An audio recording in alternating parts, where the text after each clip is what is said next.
இன்னைக்கு நம்ம உஷாமா சேனல்ல உளுந்தங்களி தான் பார்க்க போறோம் ஃப்ரெண்ட்ஸ். நான் வந்து ஒரு உளுந்தங்களி தான் செய்யலாம்னு இருக்கேன். இந்த உளுந்தங்களிக்கு தேவையானது இந்த பாருங்க, தொளி உளுந்து 150 உளுந்து, ஒரு 100 பச்சரிசி. உளுந்தங்களிக்கு வந்து கருப்பட்டி தான் நல்லா இருக்கும், அதனால நான் கருப்பட்டி எல்லாமே தேவையானது எடுத்து வச்சிருக்கேன் ஃப்ரெண்ட்ஸ். நான் அதுக்கு ஒரு அடி கனமான பாத்திரத்தை எடுத்து வச்சு ஸ்டவ்வை ஆன் பண்ணியிருக்கேன் ஃப்ரெண்ட்ஸ். நம்ம வந்து இந்த உளுந்தை வந்து லைட்டாக வறுத்துக்கிடணும்.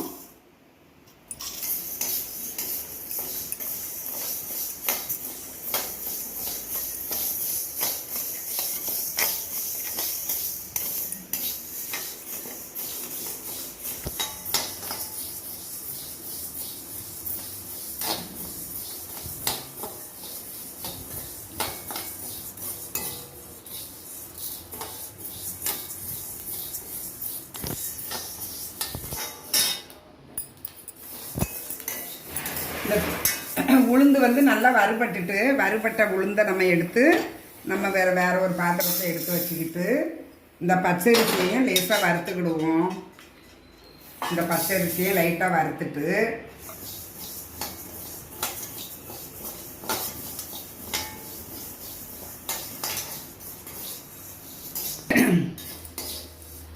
இந்த பச்சரிசியும் நல்லா வறுபட்டுட்டு நான் இப்போ இந்த ரெண்டையுமே என்ன செய்ய போகிறேன்னா மிக்சியில் வந்து நல்லா அரைச்சி எடுத்துக்கிடுறேன். கொஞ்சம் ஆறணும். ஆறுனதுக்கு பிறகு மிக்சி ஜாரில் போட்டு நல்லா அரைச்சி பொடி பண்ணணும்.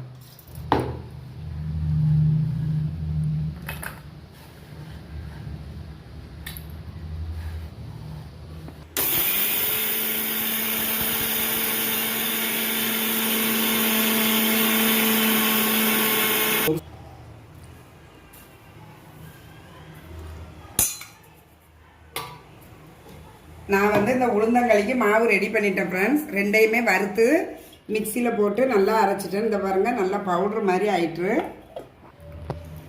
இப்படி தான் இருக்கணும். உளுந்தங்களிக்கு வந்து இந்த மாவு இப்படி தான் இருக்கணும். திருப்பி நான் ஸ்டவ்வை ஆன் பண்ணிக்கிட்டேன் ஃப்ரெண்ட்ஸ். இந்த களிக்கு தேவையான தண்ணி வந்து நான் ஊற்றுறேன்.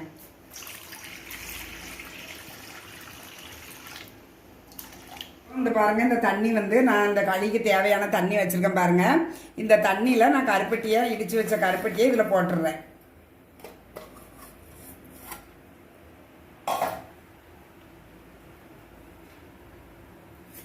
இந்த பாருங்க, இந்த கருப்பட்டி வந்து நல்லா கரைஞ்சிட்டு இதை வந்து நான் இந்த ஒரு ஃபில்டரில் ஒரு அரிப்பில் நல்லா அரிச்சுக்கிடுறேன். ஏன்னா அதில் வந்து கல் மண் தூசி ஏதாவது இருக்கும். அதனால இதை அப்படியே வேற ஒரு பாத்திரத்தில் நான் வடிகட்டிக்கிடுறேன்.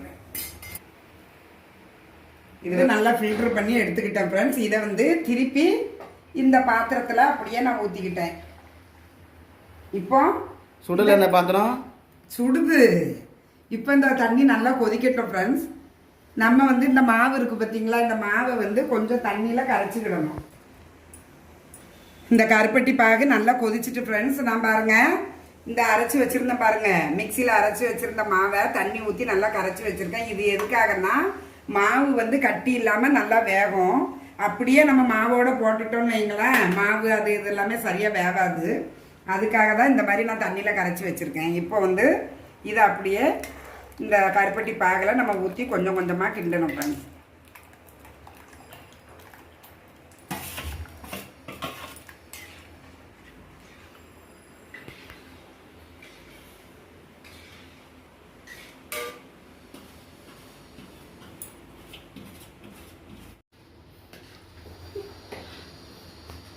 இங்கே பாருங்கள், நான் அரைச்சி வச்சுருந்தது, நான் தண்ணியில் கரைச்சி வச்சுருந்தேன் பற்றிலா, அதை அப்படியே இந்த கருப்பட்டி பாவில் ஊற்றி நான் கிண்டிட்டேன் ஃப்ரெண்ட்ஸ்.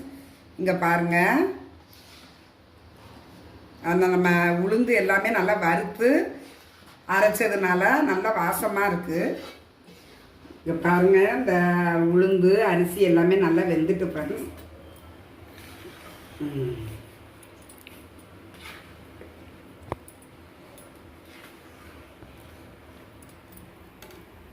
நான் வந்து நல்லெண்ணெய் 100 நல்லெண்ணெய் எடுத்து வச்சுருந்தேன். இந்த பாருங்கள், இந்த நல்லெண்ணெயை ஊற்றி கொஞ்சம் கிண்டணும் ஃப்ரெண்ட்ஸ். இது வந்து ரொம்ப நல்லது. பொம்பளை நம்ம ஊர் பக்கம்லாம் பார்த்தீங்கன்னா பொம்பளை பிள்ளைங்க வயசுக்கு வந்ததுன்னா இந்த களி தான் தருவாங்க. நல்லெண்ணெய் நாட்டுக்கோழி முட்டை அப்படி உடச்சி ஊற்றி தான் இந்த களியில் எங்களுக்கெல்லாம் எங்கள் எல்லாருமே அந்த மாதிரி தான் சாப்பிடுவோம். இது வந்து ஒரு பாரம்பரியமான உளுந்தங்களி. இப்போ நம்ம நிறைய பேர் இதெல்லாம் செய்கிறதுக்கே மறந்துட்டோம். இது வந்து நல்லெண்ணெயிலேயே ஊற்றி கிண்டும் போது ரொம்ப வாசமாக இருக்கும் ஃப்ரெண்ட்ஸ்.